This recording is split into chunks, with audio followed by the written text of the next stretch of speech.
अस्सलाम वालेकुम my dear students, my name is Salman Riyaz. Today we will discuss chapter number 1। हमारे पास इसका टॉपिक नंबर है 2, energy flow in the ecosystem.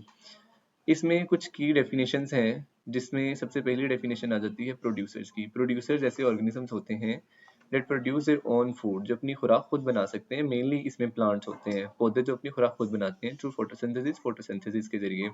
They trap sunlight energy, ये sunlight की एनर्जी को ट्रैप जज़ब करते हैं, एब्जॉर्ब करते हैं ना, and store it as chemical energy in food, और केमिकल एनर्जी के तौर पर स्टोर कर लेते हैं खुराक के अंदर एटीपी का बॉन्ड बनाकर, forming the base of every food chain. और हर फूड चेन की जो बेस होती है वो प्रोड्यूसर्स होते हैं। जैसे कि इसमें ग्रीन प्लांट्स आ जाते हैं, ग्रास, ट्रीज, फ्लावरिंग प्लांट्स और एल्गी वगैरह। फोटोसिंथेसिस क्या होती है? फोटोसिंथेसिस एक प्रोसेस है जिसमें प्लांट सनलाइट को यूज करते हुए अपनी खुराक मैन्युफैक्चर करते हैं, बनाते हैं, और लाइट एनर्जी को केमिकल एनर्जी में कन्वर्ट कर लेते हैं, और उस केमिकल एनर्जी की शक्ल में एनर्जी को स्टोर करते हैं, जो कि एक मॉलिक्यूल होता है ग्लूकोज, उसमें केमिकल एनर्जी को स्टोर कर लिया जाता है। This is the entry point of solar energy in an ecosystem, और यही एंट्री पॉइंट होता है कि जो सोलर एनर्जी है वो आपके इकोसिस्टम में दाखिल हो जाती है। अब इसकी इक्वेशन फोटोसिंथेसिस किस तरह से है? Sunlight plus carbon dioxide plus water goes to glucose plus oxygen. तो ग्लूकोज जो है वो आपका एक मॉलिक्यूल है जिसमें केमिकल एनर्जी स्टोर होती है, और पौधे आपको ऑक्सीजन भी प्रोवाइड करते हैं। फिर उसके बाद आ जाते हैं primary consumers. Primary consumers the animals that directly feed या डायरेक्टली ईट ऑन प्लांट्स, जो डायरेक्टली पौधों को खाते हैं उनको बोलते हैं primary consumers. They occupy the second trophic level, और ये ट्रॉफिक लेवल इनका सेकंड होगा, and are the first link between plant and the rest of the food chain. और ये पहला लिंक होता है पौधों और जितनी भी फूड चेन है उसके दरमियान। प्राइमरी कंज्यूमर को हम हार्बीवोर्स भी बोलते हैं। हार्बीवोर्स इसलिए बोलते हैं क्योंकि ये पौधों को डायरेक्टली खा रहे होते हैं। इसमें एग्जांपल आ जाती है रैबिट की, ग्रासहोपर की, डियर की, कौ और माउस की।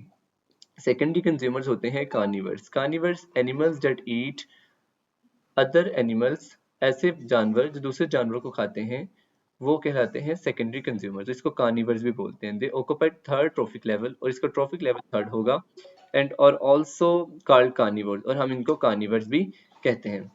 एग्जाम्पल इसकी है फॉक्स, फ्रॉग, स्नेक, आउल और स्मॉल फिश वगैरह। फिर उसके बाद है टर्शरी कंज्यूमर। टर्शरी कंज्यूमर भी कार्निवर्स भी हो सकते हैं। Animals at the top of the food chain that eat secondary consumers. इस तरह के एनिमल जो कि सेकेंडरी कंज्यूमर को खाते हैं उसको हम बोलेंगे टर्शरी कंज्यूमर्स, और इनको हम ये कार्निवर्स भी हो सकते हैं। दे आर एपिक्स प्रेडेटर्स, मतलब सबसे ऊपर जो आते हैं टॉप मोस्ट फूड चेन पे, उसको टर्शरी कंज्यूमर बोलेंगे। विद फ्यू और नो नेचुरल एनिमल्स, और इनके कुदरती तौर पर कोई दुश्मन नहीं होते, या होते भी हैं तो बहुत कम होते हैं। एग्जांपल जैसे कि हॉक है, ईगल है, लाइन और लार्ज शार्क वगैरह। फिर आपके कुछ एनिमल्स हैं Omniverse, organisms that consume both plants and animals.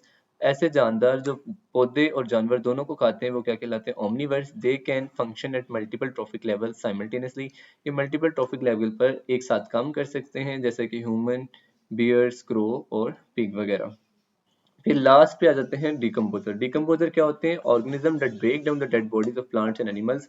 इस तरह के ऑर्गेनिज्म जो कि जानवरों और पौधों की जो मुर्दा जिस्म होते हैं उनको तोड़ते हैं, रिसाइकल करते हैं न्यूट्रिएंट्स को दोबारा मिट्टी में भेजने के लिए, और ये एसेंशियल है न्यूट्रिएंट साइक्लिंग के लिए किसी भी इकोसिस्टम में, जैसे कि फंजाई, बैक्टीरिया या अर्थवर्म वगैरह।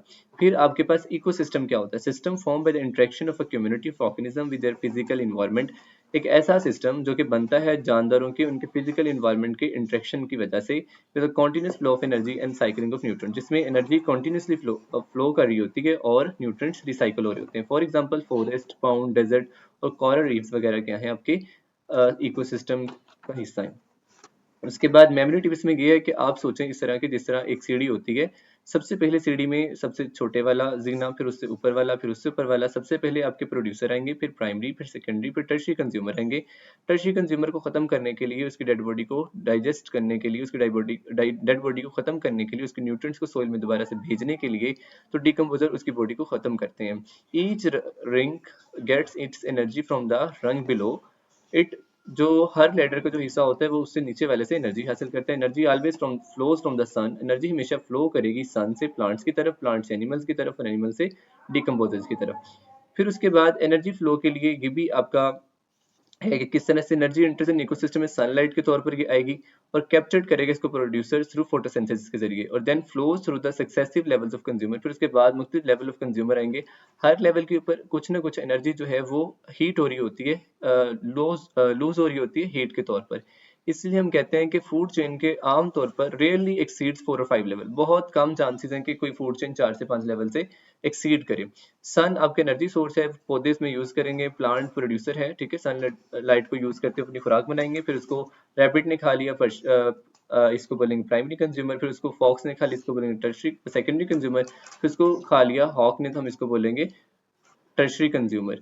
तो ये सबसे ज्यादा टॉप लेवल पे। फिर जब ये भी मर जाएगा तो इसकी बॉडी को डिकम्पोज करने के लिए क्या आ जाएंगे, रिसाइकलर्स आ जाएंगे। ये सारा फिर एक टेबल की शक्ल में दिया गया, आप इसको यहाँ से भी पढ़ सकते हैं।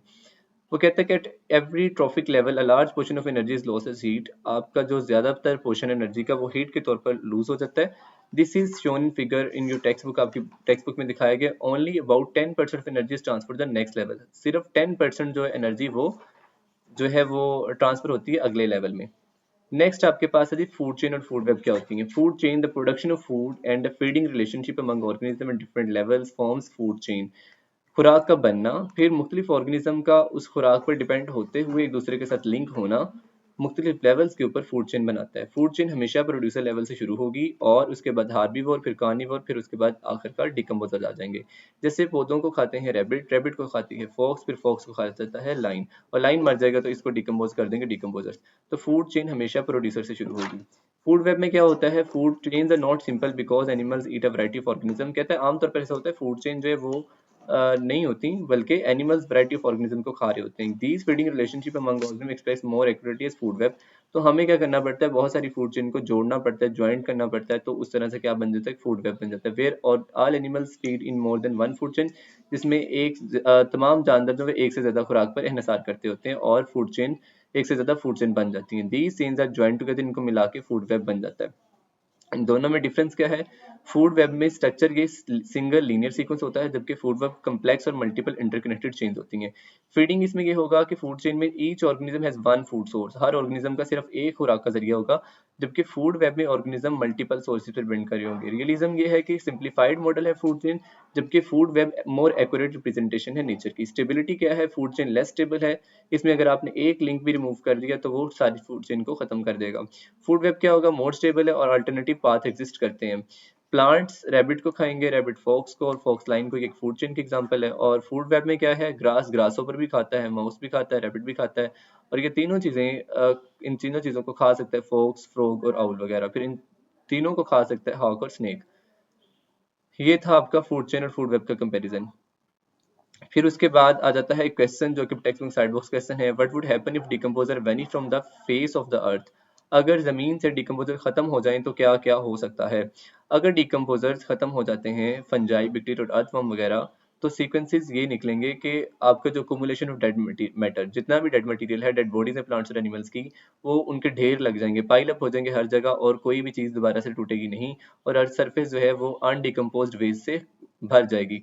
न्यूट्रिशन साइकिल में ये होगा कि न्यूट्रिएंट साइकिल जो है वो क्लैप्स कर जाएगा, डिकम्पोजर एसेंशियल न्यूट्रिएंट्स को दोबारा सॉइल में नहीं भेज सकेंगे, जिसमें एसेंशियल न्यूट्रिएंट में नाइट्रोजन, फास्फोरस और कार्बन वगैरह आते हैं। ये nutrition cycle would stop completely, मुकम्मल तौर पर रुक जाएगा। फिर प्लांट्स वुड डाई, पौधे भी मर जाएंगे, क्योंकि उनको जब न्यूट्रिएंट ही नहीं मिलेगा, मिनरल्स ही नहीं मिलेंगे सॉइल से, तो अपनी खुराक भी सही तरह से नहीं बना सकेंगे और वो ग्रो नहीं करेंगे। अगर ग्रो नहीं करेंगे तो प्रोडक्शन, क्रॉप प्रोडक्शन फेल हो जाएगी।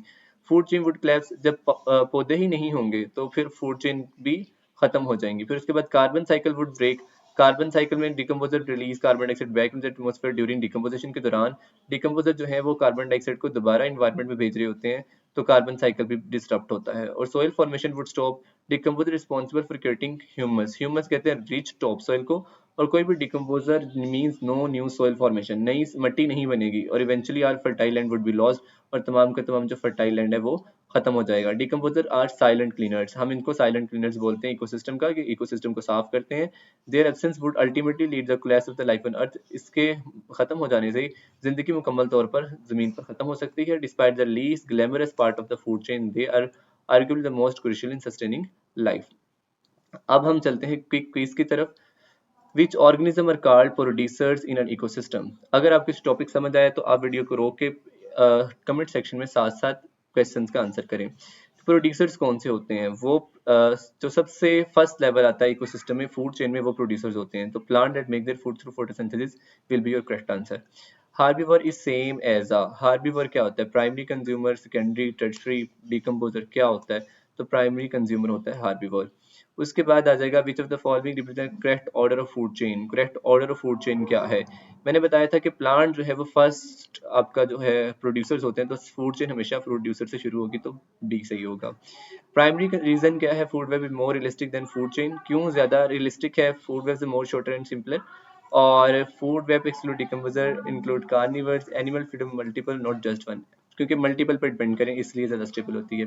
Human classified as omnivore because they, human omnivore क्यों है? क्योंकि ये पौधे और जानवर दोनों को खाते हैं, इसलिए ये ओमनिवर्स हैं।